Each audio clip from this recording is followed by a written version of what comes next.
Hello and welcome to everybody to this very important playoff game between Emley AFC and Dunston tonight at the fantastic Media Welfare Ground, and it is looking absolutely spectacular. The staff here at Emley have done an unbelievable job as usual getting the ground set up, and myself and Dave have come to the game tonight to see what will happen.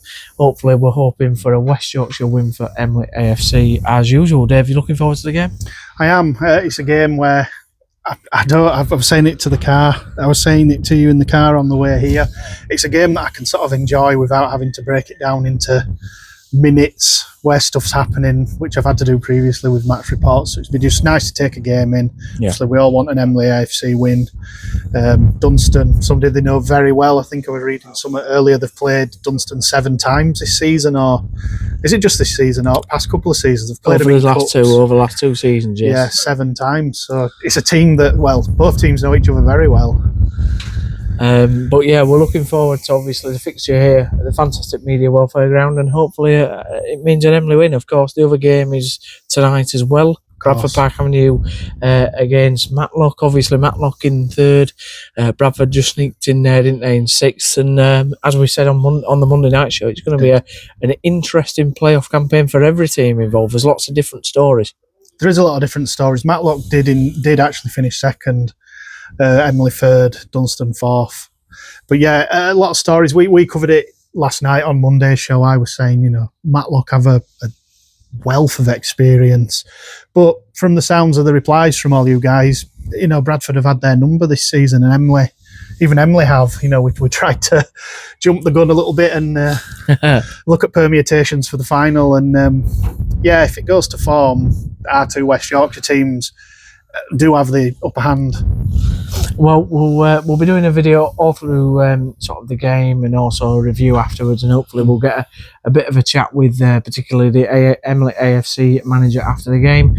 Obviously, check us out on all our channels, Facebook, X, and of course YouTube. Give us a like, follow, and share, and enjoy the rest of the video. But for now, from me and Dave here at the fantastic Media Welfare Ground, let's crack on and hope for an Emley win. Well, let's hope so. Fingers crossed. See ya. Right, well, I'm here with a winning manager, Rich. Obviously, a tough game that, but thoughts on the result? Well, first of all, the performance, and then we'll talk about what the result means. I thought, we've run ourselves into the ground. I thought the lads gave absolutely everything. We asked them not to leave anything in the dressing room and leave it all out here, and I genuinely believe they did. I'm a bit gobsmacked, really, because I'm delighted for the lads. They've been phenomenal, and we've had a really tough time of late. And to turn in Saturday's performance that built up to tonight, I'm really proud of them. That first 20 minutes, it was quite cagey, wasn't it? And I think both sides were feeling each other out. Yeah, and that's always going to be the case when there's so much at stake. I think when we went to their place last year, there was nothing in the game for 90 minutes until the deflected goal. But, I think we've had a goal chalked out for offside, which, the lads are adamant they don't think that was the case. Gabs has had a chance here. I think we've had the chance. I don't think Jordan's had a save to make, really.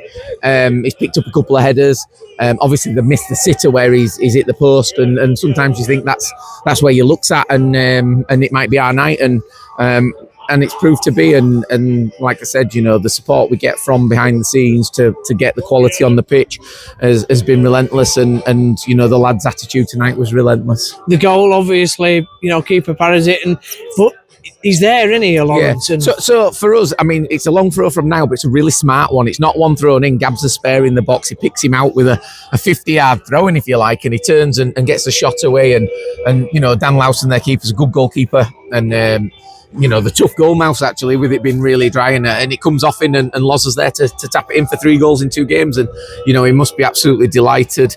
He's had a tough season in the sense of he's not had the football that he's really wanted, and we're just delighted he's come up trumps for us tonight.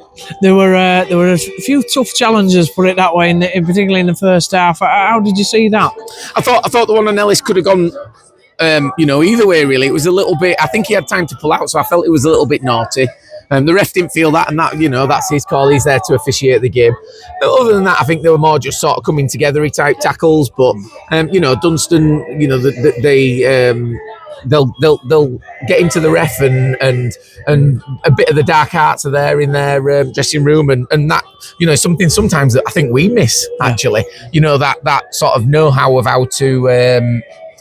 You know, I suppose kill a game off or to win a foul. And I think if they'd have been 1-0 up, I think you'd have probably seen them retain the ball better than we did in the later stages. But I think, you know, my only criticism tonight, disappointment, was I felt we had situations where we could have been more threatening and we gave the ball away a bit cheap going forward. But hey, look, it's about the results and you know, what a phenomenal result we've had. Well, at full time, you could tell the elation, you know, in every stand, every corner here. I mean, you just must be, you know, compared to what it was last year. Yeah. You know, the feeling that we've gone all season, done all that hard work, and then at the end, this season, you know, we're there on Saturday. We are, and it's at home, which is unbelievably fantastic news, because obviously Bradford have gone to Matlock and got the result. You know, it's great to have the fans back in here, and I'm confident that obviously we'll break the 1,000 mark on Saturday with it being local and Bradford. You know, Dunston have brought a good 100 odd tonight. You know, I would expect Bradford to be bringing 250, 300 maybe even more. So I'm looking forward to Saturday and Craig and Bradford coming to players on Saturday, and you know, hopefully we can put on a performance. You know, and the outcome will be what it is on Saturday, depending on, you know, I just hope that on the day the best side wins, and it's not, you know, something that you know, a referee has a control over or something like that. But yeah, we're just really, really pleased to have got through tonight. Me speaking to you all season, I know that tomorrow your head's going to be on it, innit? Yeah, you're gonna enjoy it tonight, but yeah, absolutely. And you know, we're gonna have to regroup on Thursday and do a bit of a recovery session. You know, Dunston I think we've played them 7 times now in the 2 years we've been this level. John and his team are wonderful people. You know, we can have a bit of crack with the lads. You know, they're a good group, and you know, in one breath, I'm disappointed for John. You know, it's 3 years now, and obviously he's such a good guy. I hope that it doesn't dent their spirit, you know, and they come back strong again next year. a lot of respect there at the end, I thought. Yeah, look, they're really good people. We know we speak from time to time. Yeah. You know, with a bit of information on opposition, etc.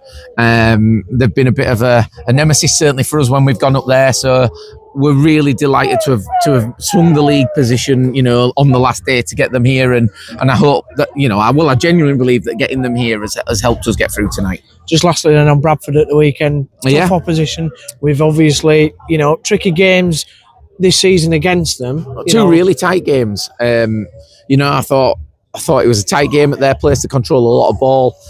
We got ourselves 1-0 up. They equalised, and then they really had a good go at us. And in the end, you know, we were sort of hanging on a little bit, but then they got 2 sent off, and we were on the front foot for the last 5 minutes.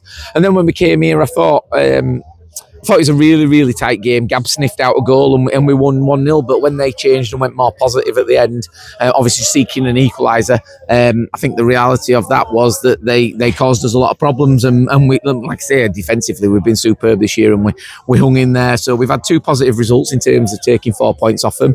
But it counts for nothing come Saturday. It's a one-hit wonder, and, you know, we'll prepare as best possible we can for it.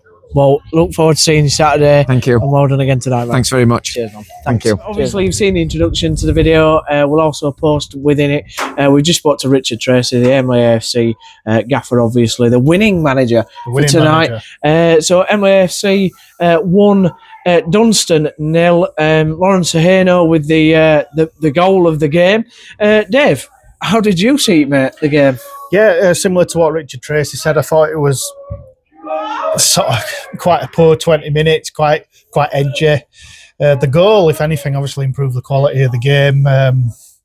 To us, it looked like a poor save, really, just to put it back out to Lawrence. Obviously, he's had to finish it, but yeah, up to that point, they weren't really. It was quite a cagey affair, but a thoroughly enjoyable game to watch in the end. Yeah, and obviously, you know, the second half it again was quite tense, because obviously the pressure of getting to the final, but you know, they managed to get through, and what an atmosphere at the end. Yeah, I mean, that pressure we're building really, wasn't it, from 5 minutes being added on, and then there was time added on. So I think we played 7 when there should have been 5, you know, because of injuries and blah, blah, blah, blah, blah. But yeah, again, we've obviously just spoken to Richard Tracy, and he said it as well. I think in the second half, Emley tried to overplay a little bit at times. There was, plenty of encouragement from the crowd to shoot at certain opportunities. There was one I can remember specifically where they went from the right edge of the 18-yard area all the way over to the left-hand side when there was one or two players that could have shot earlier. Might have got blocked, who knows, but they just overplayed it a bit too much at times, I feel. Yeah. And obviously the result means that, and the other result in the other game, Matlock losing to Bradford Park Avenue, obviously Louis Sale's side, so Lou will be here hopefully on Saturday. What a game. West Yorkshire. West Yorkshire final. Yeah. Great, isn't it? Yep. All West Yorkshire final. Obviously for our region, that's absolutely fantastic. We've had Liversidge that are coming up to this league. We're going to have at least one going up to the Northern Premier League. We're obviously going to have a beaten finalist. It's been a pretty good year all in all, I think, for our non-league West Yorkshire side as a whole. But yeah, absolute credit to Bradford Park Avenue. I think they've had to come down a little bit, lick the wounds maybe a little bit in places. We've spoken throughout the season at various points about what Matlock have in their locker, what they've brought to the league. I mean, I tried to pick them up yesterday. They beat Grimsby Borough 5-0. Emley coming to this game, they beat somebody 6-0. Newton Aycliffe, already relegated, of course. But yeah, absolutely delighted for Park Avenue. And obviously from a more personal point of view, absolutely delighted for Lewis Sale. Let's be having news, Lewis Sale now. But it's going to be a tactical game, innit, on Saturday. I mean, again, buzzing atmosphere. They're hoping to have 1,000 down here on Saturday. So what I would say is, this is, what a football game we've just watched in terms of pressure, in terms of everything that's on it, and what a final coming up for our region. So if you are local to the region, whether it's you're living in and around Bradford, you're living in and around Wakefield or the Huddersfield area, get down here on Saturday, because this is what British football is all about, isn't it, Dave? If you're a football fan in West Yorkshire, this is the place to be on Saturday. Get here early, get in the bar. The bar's absolutely fantastic. Food and drink here spot on. The staff are brilliant out there. Yeah, everything. So this is what non-league's all about. I've obviously on our shows all the time, and I say exactly the same things. Community run, friendly, all staff, volunteers, great clubhouses. Yeah, come down and just be a part of the entire day. Well, and like Richard Tracy said, let's hope on the day the best team wins and it's not decided on other things or there's other factors. Well, well done again to Emley AFC for getting to the final on Saturday. Well done to Bradford Park Avenue. And we'll sign out. I've been Stephen Downs. This has been Mr. Chairman Stats Dave Foy from Emley AFC. And we'll see you Saturday. Good luck, and may the best team win.